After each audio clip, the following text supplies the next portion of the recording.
The man was about to take the paper from his female colleague, but he was shocked to find two symmetrical moles on her hands, because he clearly remembers that his favorite anchorwoman also has such symmetrical moles. Even her nail color was exactly the same, so he concluded that the ordinary-looking female colleague in front of him was his favorite anchorwoman. Masked lady. From that moment on, he started to pay extra attention to his colleague Lisa. Knowing the face under the mask gave him a strange feeling. The man's name is Jack, and he's terrified of socializing. He grew up being degraded for being short, fat and ugly, because the moment he was seen, the bullying would start all over again. Slowly, he became afraid to look people in the eye. So it was when he was about to take Lisa's papers that he first noticed the telltale moles. When Jack learnt that Lisa had a low self-esteem because of her looks, he would always reassure her on air that looks weren't important. Inner beauty is more attractive. This also won Lisa's favor. However, during the daytime at work, he was still afraid to talk to Lisa. That day, after the company dinner, he saw Lisa and the head of the company getting into the same car. When he went home to watch the live broadcast, he heard Lisa's memories and realized that Lisa had fallen in love with her boss. Jack was heartbroken,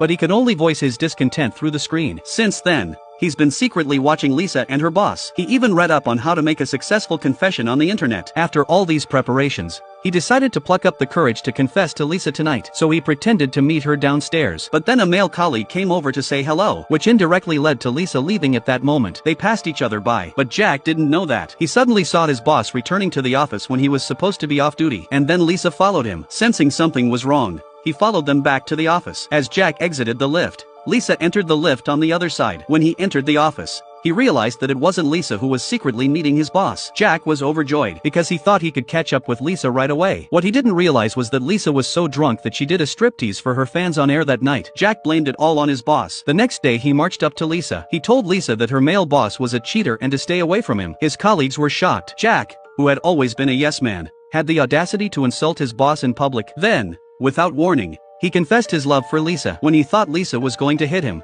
she kissed him. But this was all in Jack's imagination. In reality, he didn't have the courage to confess in public. Jack tried to talk to Lisa after work that day. Unfortunately, he didn't dare to say a word. He just said hello cautiously. That same night he saw Lisa helping her drunken boss into the same taxi. He followed them all the way to the hotel where he saw Lisa carrying her boss. That night Jack's heart went black. His favorite colleague fell in love with his boss, so he sent an anonymous email to Lisa. The next day, Lisa was shocked by the anonymous email. She didn't realize that the culprit was sitting right next to her, and because of that anonymous email, that night, Masked Lady invited Jack into a chat room. The two of them started chatting by accident. As they chatted, Lisa suddenly invited him to meet her offline. When he was hesitating, Lisa suddenly said she had promised to meet another fan. Then she went offline. This also made Jack regret a lot. In order not to scare the male fans with her looks, Lisa wrapped herself up tightly and came to the meeting place. They went to a barbecue restaurant. The male fan kept praising Lisa for her good work on the